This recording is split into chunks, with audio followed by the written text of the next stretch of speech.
to interact with you. And basically that's just their way of letting you know that they are present and that it's a way of harassment, that, your mind can never really be at ease. You'll always be paranoid because, there's always somebody there to interact with you in these strange ways to arouse fear in you and not let your mind be at ease. The next method that they utilize in gang stalking is what I would call a noise campaign. This can be just as irritating as biting. Basically, the targeted individual is subjected to a constant bout of noise that is never ending. It's designed to keep the targeted individual on edge. It happens at all times of the day, and it's exacerbated at nighttime. It's really, really bad at nighttime because the goal is to keep the targeted individual from getting sleep, which is what human beings need. We naturally need sleep for our body's natural restoration. So the goal is to prevent you from sleeping so that you'll be anxious and agitated and edgy.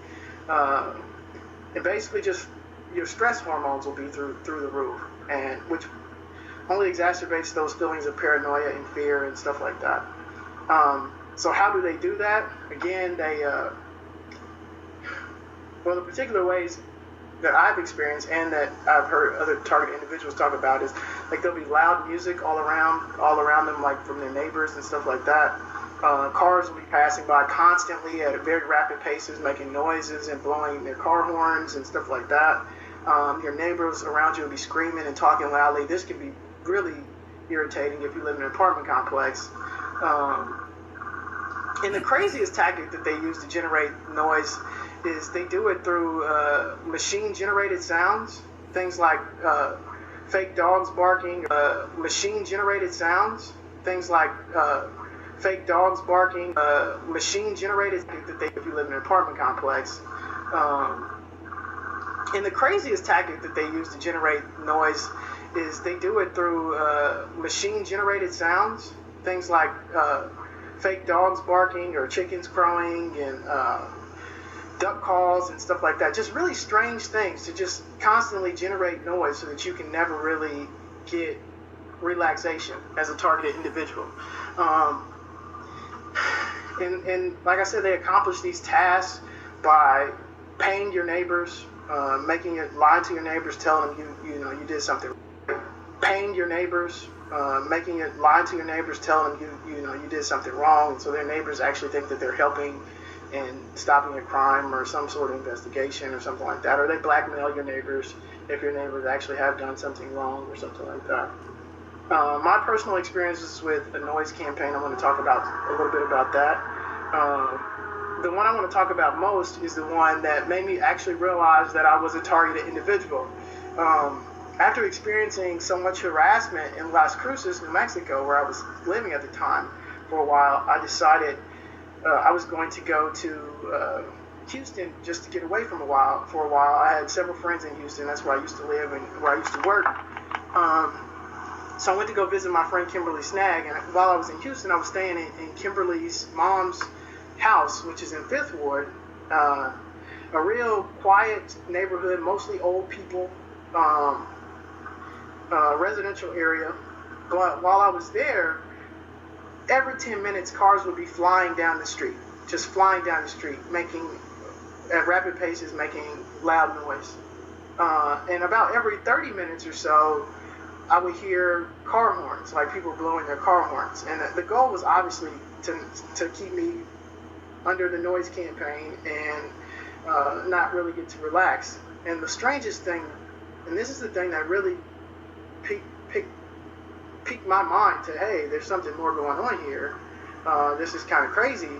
Behind the house, I kept hearing this strange cock-a-doodle-doo noise of like a rooster.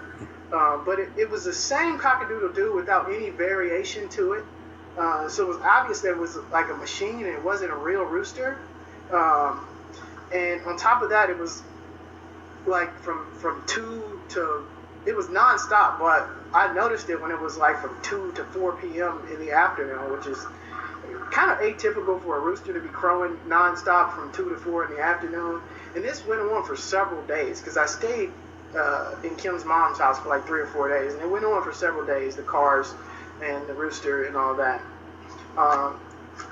And that's the thing that really made me realize, you know what, something more is going on here than, you know, me just having these bad experiences in Las Cruces. And when I was in Houston, people continue to follow me around in like stores and stuff like that too, and really make their presence felt.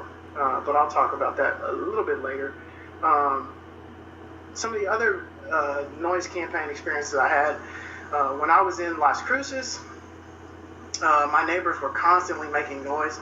I lived in this apartment complex, Quill Ridge Apartments, for a year and a half, and I never had any issues with noise. But in the last few months that I was there, it was constantly noise around me. My neighbors were constantly playing loud music, constantly talking loud and screaming and stuff like that. And one particular night, the neighbor above me was playing music really, really loud. So I didn't want to be that neighbor that complains on everyone. So what I did was I just put some earplugs in my ear and tried to nestle in and go to sleep.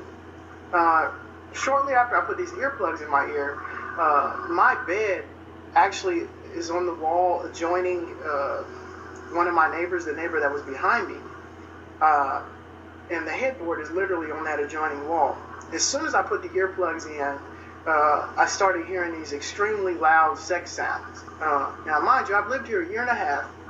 I've slept in my apartment a year and a half, and I've never heard any noises come out of this apartment, sex or otherwise. But on this particular night, well, I'd heard, for those few months, I heard music and stuff like that, and loud talking and screaming. But on this particular night, as soon as I put the earplugs in, these loud sex sounds just started coming out of nowhere.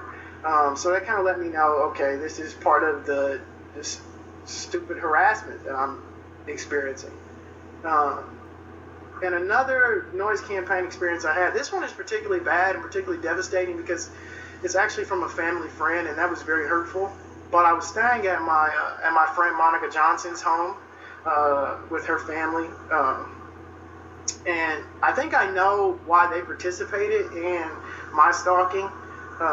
And I hate to spill the beans on anybody, but, you know, this is kind of my last words. But her husband, Marshall, smokes marijuana. And so I think, honestly, that they were blackmailed into participating in my stalking on some sort of fear that he would, you know, face criminal prosecution for marijuana possession or marijuana use or something like that. But what happened while I was there is that, and this wasn't the first time I stayed in their home, by the way, so this is completely atypical. But while I was there, everyone was talking really, really loudly and screaming at all hours of the night. There were 3 TVs on in the house, and they were on full blast, just blaring. I was trying to sleep on the couch in the living room, and Monica and Marshall's bedroom is actually downstairs. They had their TV on in the bedroom, and it was just blaring on full blast. And then at about 3 a.m., Monica came out the room, walked outside, and then came back in, slammed the door, was screaming at the top of her lungs about how her daughter Brittany's red SUV had just been repossessed because she missed a payment. And it was so strange because I don't know how she could have heard from where she was at in the house, any car come up and any tow truck come up to repossess the car, because I actually would have had a better vantage point, and there's nothing wrong with my hearing, to have heard a tow truck. I heard no tow truck whatsoever, but what I did hear was her making all sorts of noise, basically to try to keep me from relaxing and getting any sleep that particular night. The next harassment technique I want to talk about is ghosting.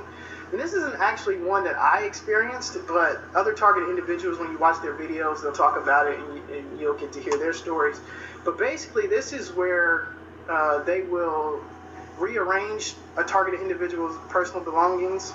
For example, might break into their house, which in and of itself is wrong. They'll break into their house, rearrange their furniture, or rearrange things on their desk or in their bedroom.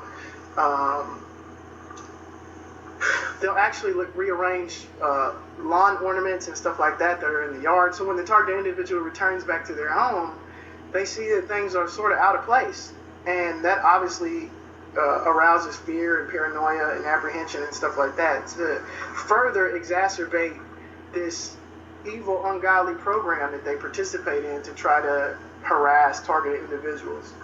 The next technique I want to talk about is called mimicry. This involves when a targeted individual encounters one of their stalkers, the stalker will actually literally do everything, the same movements, same motions that the targeted individual does.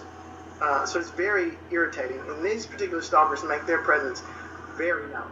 I had this experience once when I was in Weewaw at the Easy Serve gas station. I pulled into the gas station to pump some gas.